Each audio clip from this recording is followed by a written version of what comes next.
এই কাজে ওকে পাঠানো হয়েছিল, ওই কাজটা কমপ্লিট হয়ে গেল। মানে নবীজি যে দুনিয়া থেকে চলে যাবেন এই কথাটা আয়াতের ভিতরে লুকানো রয়েছে। আর আমি ওই দুঃখে কাঁদছি, মক্কা পাবো, মদিনা পাবো, কাবা পাবো, আর হজ জমজমের পানি পাবো, সব দেখতে পাবো, কিন্তু প্রিয় নবীজিকে দেখতে পাবো না। আমি আয়াতটা পড়লাম কেন? সমস্ত মুসলমান জানে, যে ছেলেটা মাদ্রাসায় পড়েছেও জানে, যে পড়ে নাই সেও জানে, যে মুসলমানরাই জানে যে কোরআনে যা আয়াত নাজিল হওয়ার ছিল হয়ে গেছে, আর নতুন কোনো আয়াত আসবে না, আর নতুন কোন নবী আসবে না, আয়াতও আসবে না, কোরআনে আর একটা নতুন অক্ষর লাগবে না। মানুষের যা প্রয়োজন ছিল আল্লাহ কিয়ামত পর্যন্ত যা দরকার দিয়ে দিয়েছে। তাহলে একটা কমপ্লিট হলো। দুই নম্বর হলো নবীজি যেদিন থেকে নবুয়তি পেয়ে জবান খুলেছেন সেই দিন থেকে হাদিস লিপিবদ্ধ শুরু হয়েছে। নবীজি যা বলেছেন তা হাদিস, নবীজি যা সমর্থন করেছেন হাদিস, আর নবীজির চরিত্রে চলাফেরার মাধ্যমে যেটা পাওয়া গেছে ওটা হাদিস। একটা হলো কাউলি, ফেলি, তাকরিরি, তাহরিরি রয়েছে। এই তিনটি জিনিস হলো হাদিস। নবীজির আচরণ, নবীজির বচনা, নবীজির সমর্থন, এই তিনটে জিনিস হাদিস। শুরু হয়ে গেল, লেখা চলছে, নবীজি কি করছেন লেখা চলছে, কেমন করে চলছেন, মসজিদে কেমন করে ঢুকছেন বেরোচ্ছেন, লিখতে লিখতে লিখতে লিখতে নবীজি যেদিন পৃথিবী থেকে বিদায় নিলেন আর কলম বন্ধ হয়ে গেল, রসুলের হাদিসের কলম বন্ধ হয়ে গেল, রসুলের হাদিসের কলম বন্ধ হয়ে গেল। আর নবী আসবে না, আর নতুন নবী আসবে না, আর নতুন করে কিছু বলবে না, নতুন করে দ্বীনের কোনো হাদিস জন্ম নিবে না। আমি দুটা জিনিস বুঝাতে পারলাম, আপনারা যদি বুঝালাম, যদি আপনারা বুঝেন তো হ্যাঁ না বলবেন। একটা হলো কোরআন কমপ্লিট, হাদিসও কমপ্লিট, আর সেই জামানার নতুন কিছু আমাদের কাছে নাই। বুঝতে পেরেছেন কিনা? আর হ্যাঁ না বলেন, বুঝেছেন? এবার আসেন,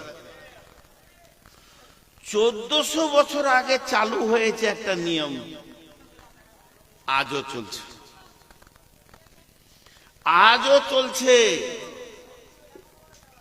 সেটা কি? আল্লাহ বারবার বলছে তার গোলামদেরকে, তোরা বেঁচে যা, তোরা কামিয়াব হয়ে যা, তোরা সফল কাম হ। তাহলে সফলতার কত গুরুত্ব, সফলতার কত গুরুত্ব, সফলতার কত গুরুত্ব। আজ আল্লাহ তার এক বান্দাকে দিয়ে প্রতিদিন সফলতার জন্যে তার গোলামদেরকে ডাকে। একবার নয়, দুইবার নয়, কন্টিনিউ প্রতিদিন আল্লাহ 10 বার ডাকে। আর আমি শুনতে পাইনি এমন একটা ব্যক্তি দেখাতে পারবেন না। তাহলে এটা কত গুরুত্ব আছে। তুমি সফল হয়ে যাও, তুমি কিয়ামতের দিনে বেঁচে যাও, এটা আল্লাহ চাইছে। তাহলে আল্লাহ চাইছে বলে এই শব্দটাকে বন্ধ করা হলো না, আয়াত বন্ধ হয়ে গেল, যে কটা দিয়েছে যথেষ্ট হয়ে গেছে। রসুলের হাদিস বন্ধ হয়েছে, নতুন তৈরি হয় নাই। নবীজি যা বলে গেছেন যথেষ্ট হয়ে গেছে। কিন্তু এইটা আল্লাহ কত গুরুত্ব দিয়ে নিয়েছেন, তার গোলামকে প্রতিদিন 10 বার বলছে তোমরা সফলতা নিয়ে নাও, তোমরা সফল হয়ে যাও, তোমরা বেঁচে যাও, খবরদার বিপদের দিকে তোমরা যেও না।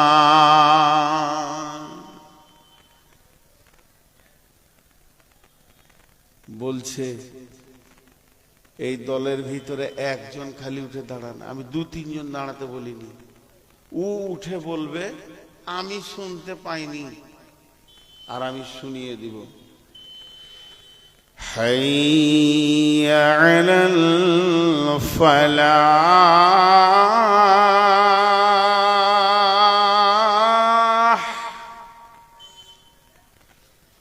حي على الفلاح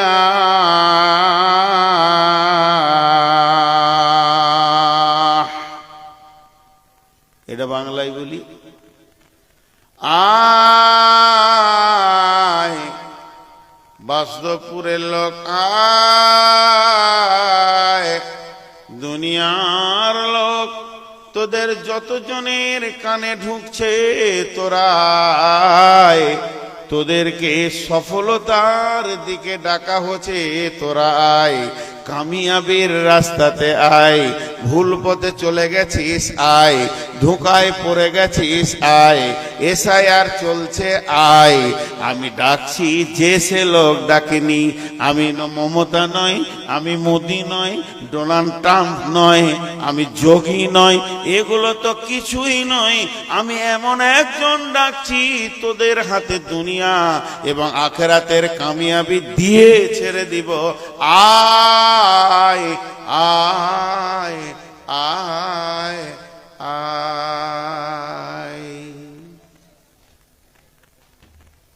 5 সেকেন্ড চিন্তা করতে দিছি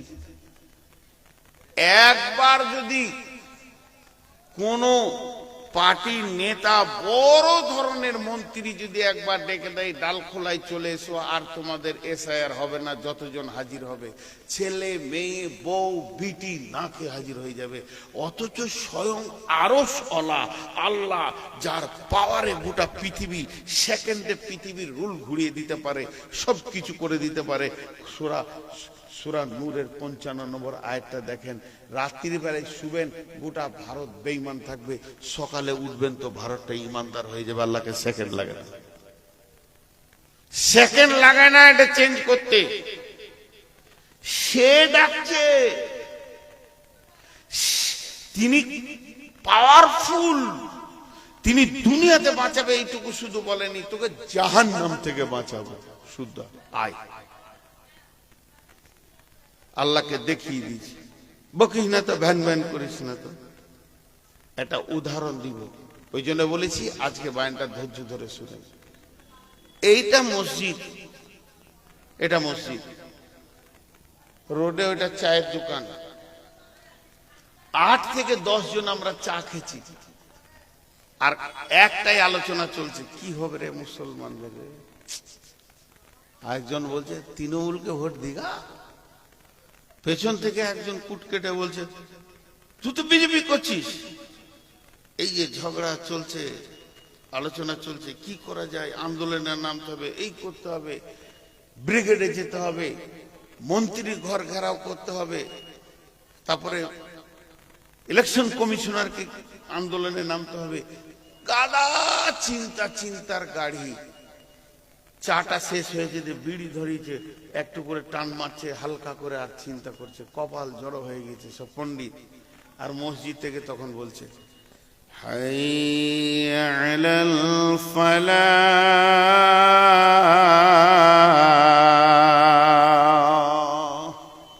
আয় আয় তোদেরকে দুনিয়াতেও কামিয়াবি দিব আখেরাতেও কামিয়াবি দিব তখন আমরা এলাম না গোটা আজানটা শেষ হয়ে গেল এর ভিতরে 2-4 জন বিড়ি টানছে আর বিশ করছে আজানটা এখনই শুরু হলো আমাদের আলোচনাগুলো চলছিল আরে মাইকের ভ্যানানি এখনো শুরু হলো এরা আবার বিশ করছে আল্লাহ তো দিলের খবর জানে যখনই আজান শেষ হয়ে গেল হাত পা ঝেড়ে ঘরে চলে গেল গোসল করলো কে খেয়ে শুয়ে গেল মসজিদের দিকে তাকালো না আল্লাহ বলে দিলেন কোরআনে জাহারাল ফাসাদু ফিল বাররি ওয়াল বাহরি বিমা কাসাবাত আইদিন নাস দুনিয়াতে জলভাগে সমুদ্রে আর স্থলভাগে যত কিছু ফাসাদ নেমে আসে মানুষ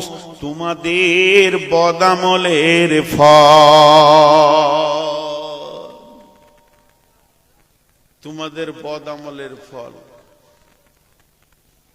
বেঈমানরা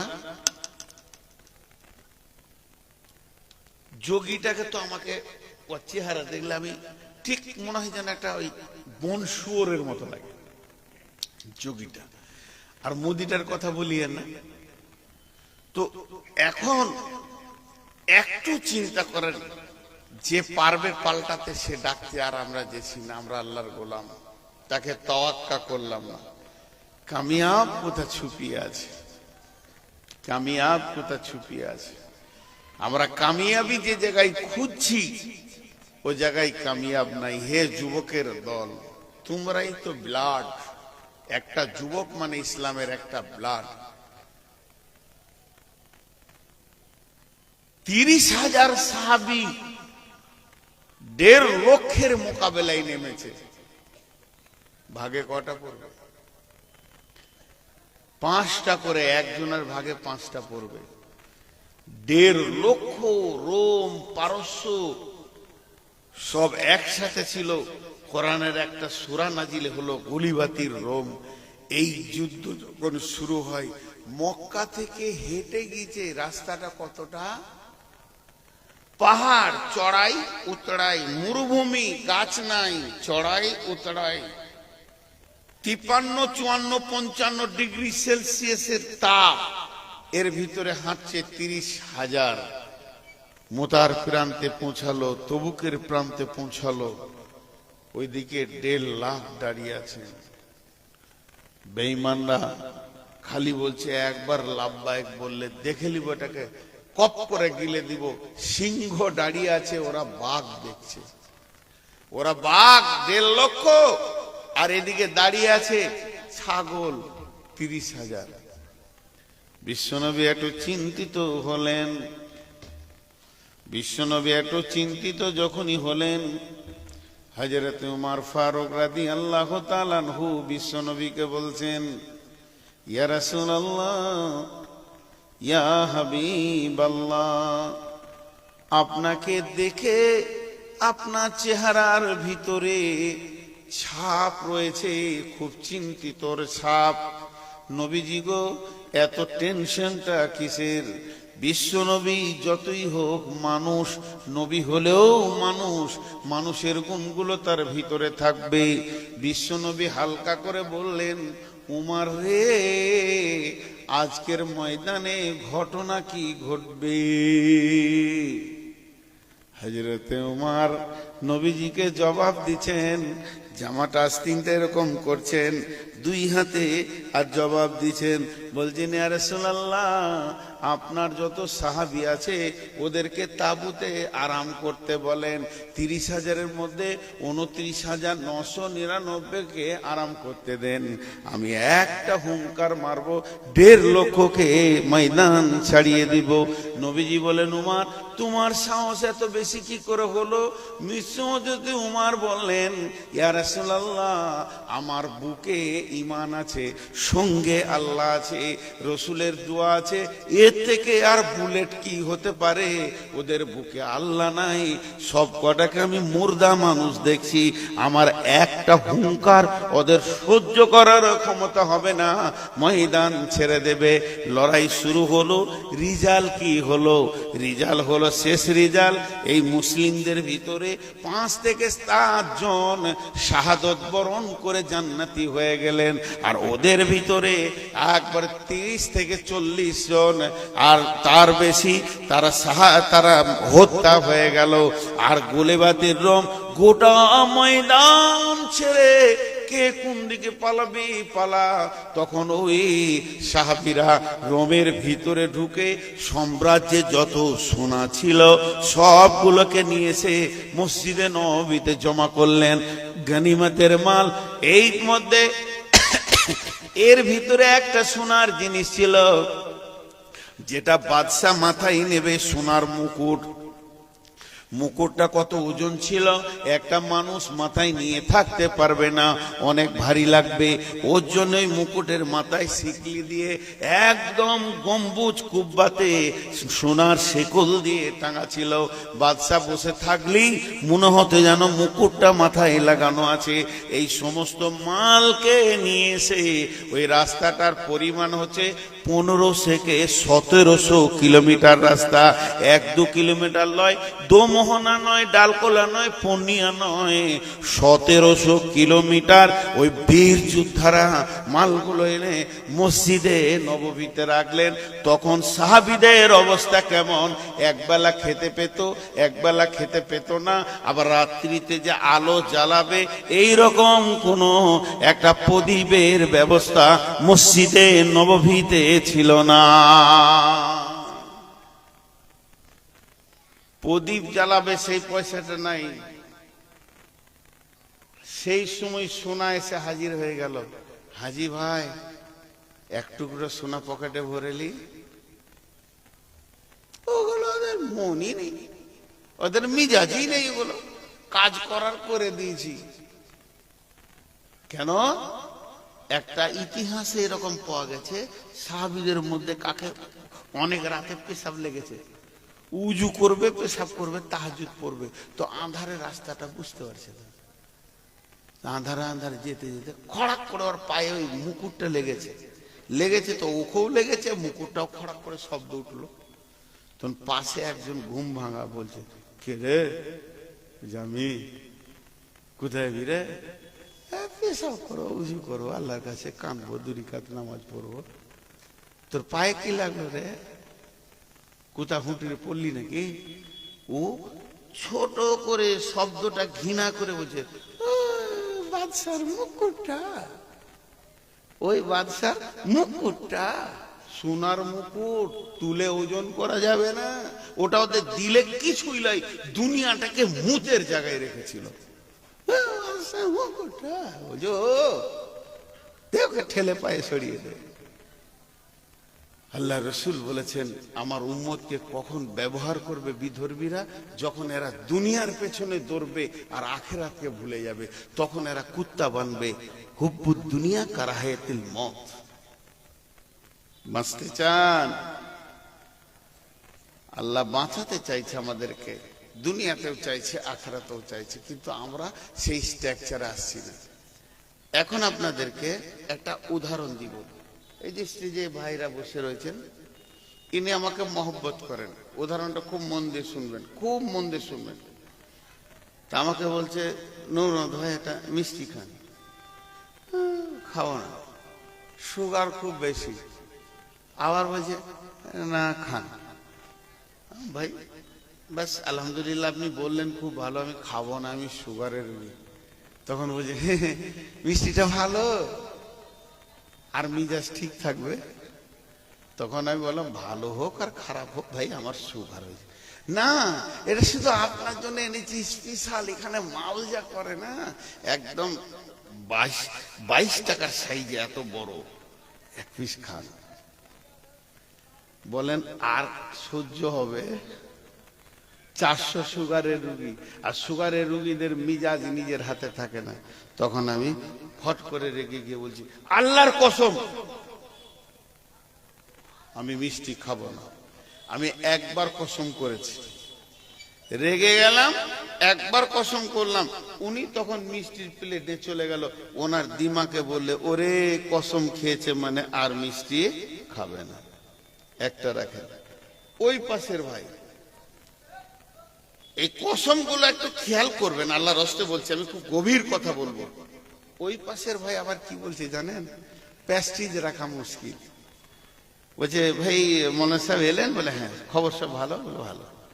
আপনার জন্য একটা কথা শুনলাম। কি কথা শুনলেন আপনি? আপনি নাকি দোমনাতে কার পকেট থেকে মোবাইল চুরি করেছেন। আচ্ছা, এটা সহ্য করা যাবে? মিষ্টিটা কোন রকম গেল, 5 বার সহ্য করা, কিন্তু ওটাতে একবারও সহ্য করা যাবে না, প্যাস্টিক ফাইচার হয়ে যেতে। তখন আমি কসম খেয়েছি,